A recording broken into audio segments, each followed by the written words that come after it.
시청자 여러분 안녕하십니까? 뉴스 매거진 시작합니다. 보수 작업을 하면서 내부 긴장력을 쉽게 확인할 수 있는 스마트 강연선을 설치했다. 이런 시도는 세계 어느 곳에도 없었다. 2년여 전 결함이 발견돼 보수 작업이 진행 중인 내부 순환로 정릉천 고가교 현장에서 서울시 관계자는 이같이 설명했습니다. 박원순 시장은 지난 3일 정릉천 고가교 보수공사 현장을 시찰했습니다. 시는 당시 문제가 됐던 텐던뿐만 아니라 주변 다른 텐던도 조사해 문제가 있는 것을 교체해 왔습니다. 교체 작업은 이달 말까지 마무리할 예정입니다. 또 서울시는 텐던 교체뿐 아니라 안전관리 기준도 강화해 운영 중입니다. 남경필 지사는 지난 2일 경기대학교에서 열린 2018년 청년구직지원금 오리엔테이션에 참여했는데요. 이 자리에서 일자리야말로 우리 사회가 지금 추구해야 할 가장 큰 복지 정책이자 성장 정책이라고 믿는다고 밝혔습니다. 이날 오리엔테이션은 청년 구직지원금에 선정된 청년을 대상으로 구직지원금 제도 안내와 이용 방법 설명을 위해 마련됐습니다. 남 지사는 이날 취업도 의미가 있지만 청년 창업도 의미가 있다면서 판교 스타트업 캠퍼스에 창업 인프라를 마련해놨다. 창업을 통해 미래의 꿈을 실현하길 바란다라고 창업을 권유하기도 했습니다. 지난달 30일 롯데몰 군산점이 오픈했지만 중소벤처기업부로부터 나흘 만에 사업 정지 명령을 받았는데요. 김경모 기자가 취재했습니다. 지난달 전북 군산시의 대형 쇼핑몰인 롯데몰이 개점하면서 지역 상권 상생 방안을 놓고 당국의 고민이 깊어지고 있습니다. 중소벤처기업부는 지난달 30일 롯데몰 군산점에 대해 사업 개시 일시정지 명령을 내렸습니다. 롯데몰이 문을 연 지 나흘 만이었습니다. 롯데와 상인조합 양측이 8차례에 걸쳐 상생한 논의를 했지만 합의안을 도출하지 못했기 때문입니다. 소상공인 지원 범위에 대한 양측의 제안이 간격을 좁히지 못한 탓입니다. 중기부는 조정심의위원회를 거쳐 이달 안으로 롯데 측에 최종 공고안을 보낼 방침입니다. K랜 김경모입니다. 최근 남북정상회담 이후 남북 경험 및 평화통일 기반 구축을 위한 한반도 신경제지도 구상이 부각되고 있습니다. 이에 충북도는 강호 측의 국가정책 반영을 위해 체계적이고 발빠른 노력을 펼쳐나가고 있어 그 결과가 주목됩니다. 충북도는 지난 1일 통일부와 국토부 등을 방문해 강호 측 반영을 건의했습니다. 지난 2일에는 이장섭 정무부 지사가 송재호 국가균형발전위원장에게 강호 측의 국가계획 반영 및 충북선 고속화 사업 지원을 건의했습니다. 송재호 위원장은 건의 내용에 공감을 표하며 국가균형발전 5개년 계획에 강호 측이 반영될 수 있도록 적극 노력하겠다고 약속했습니다. 새만금 개발청은 지난 2일 전북 김제에 소재한 새만금 33센터에서 이낙연 국무총리가 참석한 가운데 제20차 새만금 위원회를 개최했습니다. 민간위원들이 회의에 앞서 동서도로나 산업단지 등 새만금 개발 현장을 직접 방문해 새만금 사업의 진척 상황을 둘러봤습니다.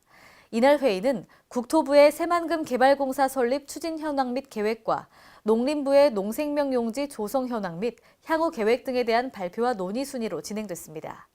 이철우 새만금 개발청장은 공공주도 선도 개발, 산업단지 개발 활성화, 재생에너지 사업 등을 통해 새만금 개발을 촉진해 나가겠다라고 밝혔습니다. 광주시가 공원 일몰제에 얽힌 공원을 민관 거버넌스를 통해 재정 투입과 민간 특례 사업으로 개발하기로 했습니다.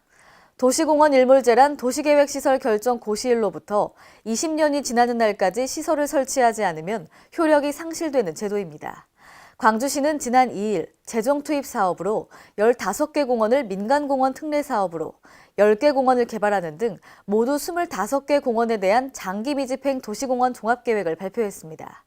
이번 종합계획은 광주시가 지난해 8월 말 민관 거버넌스 협의체를 구성하고 모두 18차례의 회의와 주민 설명회 등을 통해 이뤄낸 성과입니다. 시에 재정이 투입되는 15개 공원 중 월산과 발산 등 7곳은 전체를 매입합니다. 전북 순창구는 지난달 발효식품 산업지원 공모사업에 선정되고 발효문화산업 투자선도지구 기공식을 갖는 등 미생물 산업의 컨트롤타워를 마련하고 있는데요. 김경모 기자가 취재했습니다. 전북 순창군의 미생물 산업과 도시재생 사업을 담당할 조직이 신설됩니다. 순창군의회는 30일 미생물 산업 사업소와 도시재생계를 신설하는 것을 골자로 한 행정기구 설치 조례 일부 개정 조례안을 의결했습니다. 미생물 산업사업소 신설은 순창군이 새로운 전략 산업으로 꼽은 발효 미생물 산업 기반 구축에 따른 행정 수요를 전담하기 위한 것입니다. 안전 건설과 산하 도시 재생계는 정부가 중점적으로 추진하는 뉴딜 사업의 선제적 대응을 위해 만들어집니다. 순창군은 새로 설치될 행정기구를 통해 미생물 관련 사업과 도시재생 사업의 효율적인 업무 추진이 이루어질 것으로 기대하고 있습니다. Kren 김경모입니다. 오늘의 간추린 뉴스입니다. 전라북도는 주거가 불안정한 저소득층 및 취약계층의 주거비를 완화하고 양질의 주거 수준을 확보하기 위한 주거급여 지원 사업을 확대 추진키로 했습니다. 이에 따라 전북도는 올해 사업비 621억 원을 확보하고 약 4만 5천여 저소득 수급 가구를 개선하는데요. 지원 대상은 소득 인정액이 중위소득의 43% 이하가 해당됩니다. 이에 따라 도내 4만 3천여 임차 가구에게는 매월 최대 2인 가구는 15만 2천 원, 4인 가구는 20만 8천 원을 지원하게 됩니다. 경북 포항시가 그동안 운영해오던 건강가정지원센터와 다문화가족지원센터를 통합해 건강가정 다문화가족지원센터로 운영합니다. 포항시는 시민과 다문화 가족을 위해 통합적 가족 정책을 효과적으로 지원할 것을 밝히며 3일 개소식을 가졌는데요. 시는 건강가정센터와 다문화지원센터가 실시하고 있는 프로그램의 중복을 피하고 예산 집행과 사업 운영의 효율성을 높이기 위해 두 기관을 통합했다고 설명했습니다. 광주광역시 감사위원회는 광주도시철도공사 채용 전반에 대한 감사를 실시하고 그 결과를 홈페이지에 공개했습니다. 이번 채용감사는 광주시 의회와 언론 등에서 제기됐던 채용 의혹에 대해 지난 2017년 12월 11일부터 14일까지 4일간 행정안전부와 합동으로 실시한 건데요.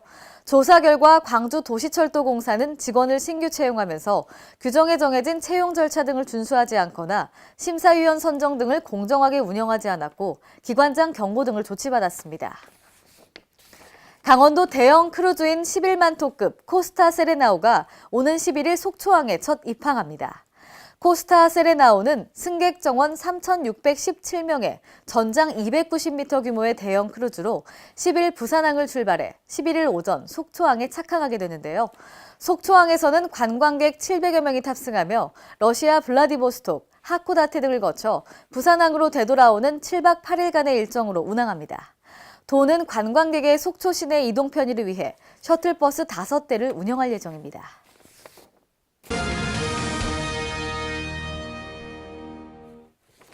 오늘의 단신입니다. 국토교통부는 주택 공급에 관한 규칙 개정을 완료해서 오늘부터 시행합니다. 이는 주거복지 로드맵 및 지난 4월 10일 발표한 주택청약 특별공급제도 개선 방안 등의 후속 조치로 오늘 이후 입주자 모집 승인 신청분부터 적용되는데요. 주요 개정 사항은 다음과 같습니다. 신혼부부의 특별공급 비율 확대 및 자격 기준을 완화했고요. 투기과열지구 9억 초과주택은 특별공급 대상에서 제외된다는 내용입니다. 환경부는 장마철을 앞두고 수질 오염을 예방하기 위해 이달부터 6월 말까지 B점 오염물질을 중점 관리합니다. B점 오염물질은 도로나 농경지 등 불특정 장소에서 배출되는 오염물질인데요. 환경부는 이달부터 유역 환경철별로 B점 오염원 설치 신고 사업장에 종사하는 약 2,700여 명 관리자를 대상으로 사전교육을 실시합니다. 6월에는 상수원 상류지역, 녹조 발생 우려지역 등에 위치한 공장 및 대규모 개발 사업장 160여 곳을 선별해 집중 점검할 예정입니다. 이상으로 뉴스 매거진을 마칩니다. 시청해주신 여러분 고맙습니다.